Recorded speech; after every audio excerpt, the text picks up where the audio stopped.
PowerPlayChess, brought to you in association with Kagi. In these dark and cold days in Northern Europe, one already starts to dream of warmer, sunnier days, and I'm already looking forward to the next ACO events on the Greek island of Kos in May, the World Amateur Championship, and then the Super Seniors over 65 tournament. These ACO events combine a chess tournament with a holiday in beautiful surroundings, swimming pools, beach, and they're just a great atmosphere. I'll be there as one of the coaches giving lectures and a simul, along with Grandmaster Zigorz Lanka and Spiridon Skembris. And this time we're joined by International Master Eric Rosen, famous streamer and broadcaster from the US. I'm going to show you one of the best game prize winners from the ACO event held in October in Crete. Gurpreet Singh is the winner of this game, and he came first in the A group, played a strong tournament. He was in Crete along with a group of his friends who all studied together in Delhi and played chess together 25 years ago. So they had a very nice reunion at in the beautiful surroundings of the Fodola Beach Hotel on Crete. So this was a fine strategic game and very interesting Sicilian strategy. So here we go. Gurpreet Singh playing white and Oswald Bindrich from Germany playing black. So it's a pretty standard open Sicilian, and indeed a Najdorf variation, one of my favourites. Not the Kalashnikov, not the Sveshnikov, but the Najdorf. But very often, as I've mentioned before, these openings have a similar structure when the pawn comes to e5. And that's why I was, in the past, I've always been attracted to these Sicilians. But Gurpreet plays bishop g5, and in this case, it's a mistake to play e5 because the knight will come to f5, and white is already very well set up there. So in this case, against bishop g5, e6 is appropriate. And this is the key pawn in this opening, in this structure, because that covers the crucial d5 and f5 squares. So f4, very, very sharp. You have to be really switched on when you play this for both colours. Queen c7, and this is really a very uncompromising variation because black plans an early queenside advance with b5, b4.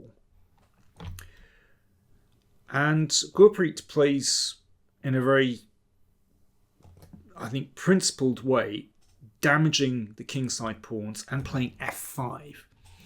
So this puts pressure on the e6 pawn. As I said, this is really the linchpin of black's position, and play revolves around the pressure on this pawn on e6. Can white induce this pawn to advance or indeed capture, and then the d5 square will be available for this knight.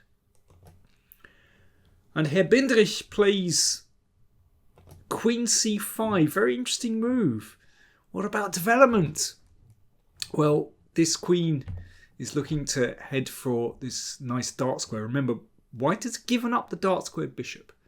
So it could be that this queen stands beautifully on e5. Let's find out if it's so good. Queen d3, knight c6, and the knight drops back to hit the queen, which comes to this fantastic square on e5. If there were no knights on the board, I would say this is just a wonderful position for the queen. But watch what happens. Castles. In fact, we're following a World Championship game from the past, Anand against Kramnik. Final game in their match in Bonn 2008. I actually witnessed the game. I was there. And Kramnik played this move, e takes e5, an incredibly daring move. He was in a must-win situation. And Anand thought for a very long time and played this beautiful move, queen e3, which covers the dart squares. And Anand got the advantage and sealed the deal and won the match. Herr Bindrich played b5, continuing in this very uncompromising way. I think it might be better to play more prudently with bishop d7. And now an excellent idea, g3 and bishop h3. You can see the pressure increasing on the e6 pawn. Imagine if black took here, then bishop takes. Wow. You can see that white controls these two squares and just dominates positionally. So black has to hold firm, but that's not easy when there's a lot of pressure here. So castles, queenside. So the king escapes from the middle, but how safe is that king on the queenside? Anyway, it's white to play. I'd like you to have a think about this position and how would you proceed with white? What would you play next? What's your next move for white? Okay, you have a think. I'll have a drink. Cheers.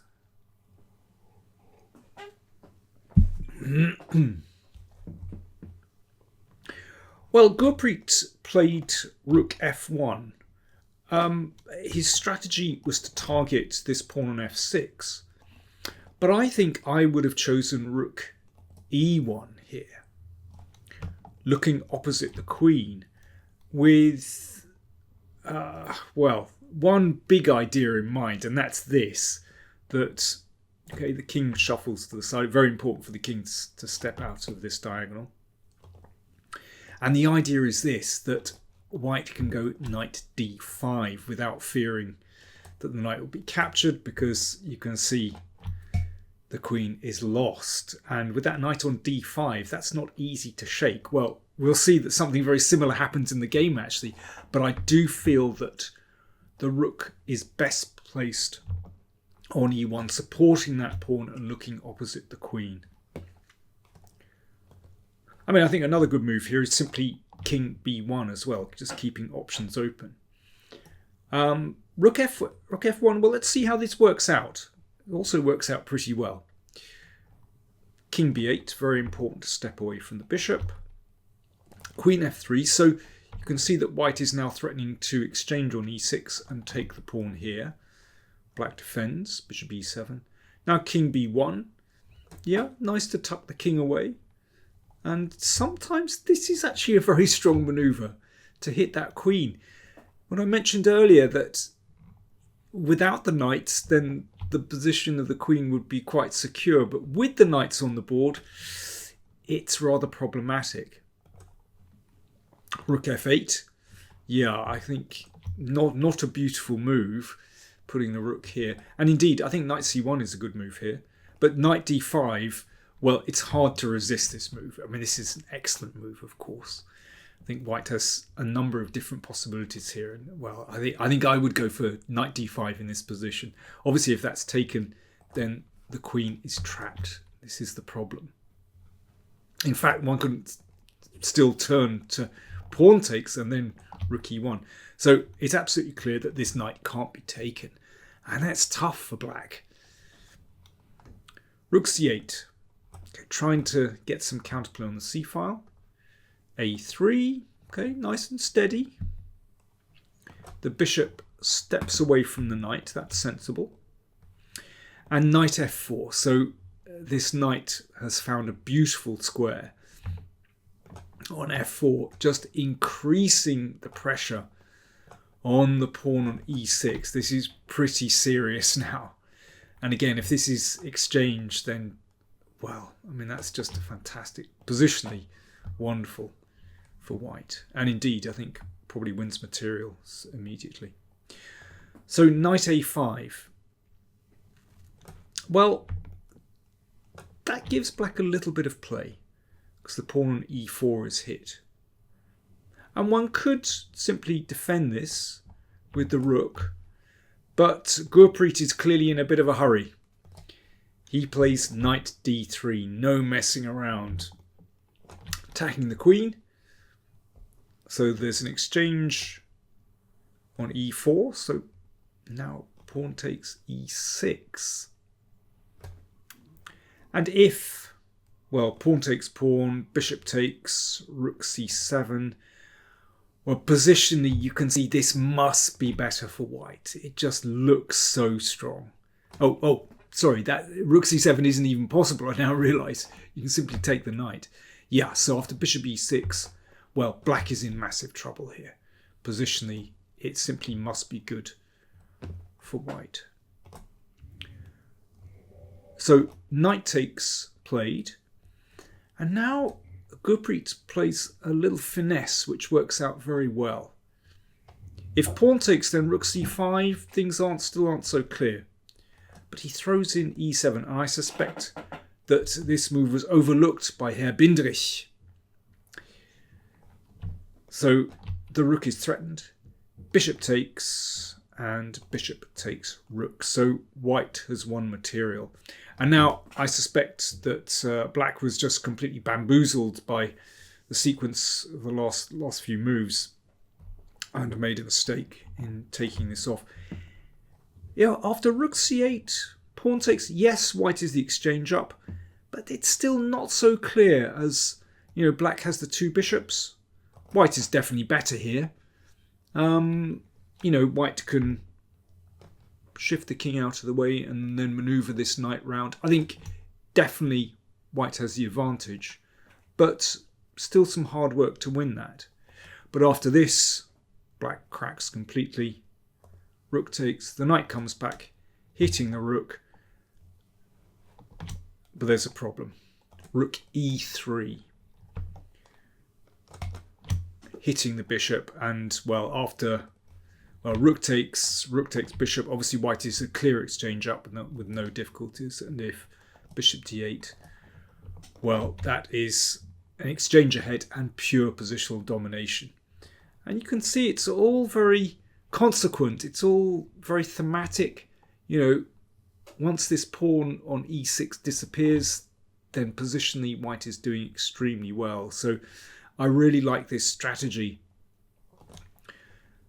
of advancing the pawn to f5, playing knight to f4, bishop to h3, with this fantastic pressure on the pawn on e6. Very, very logical play. So well played to Gurpreet, pal Singh. Very nice victory. Remember, you can still register for the events in May on the Greek island of Kos. Do check out the ACO website. I'll put the link in the comments. And there are early bird discounts for October 2025 for the ACO event on in Crete. So again, do check out the ACO website. Early bird discounts available. Hope you enjoyed that. Thanks for watching.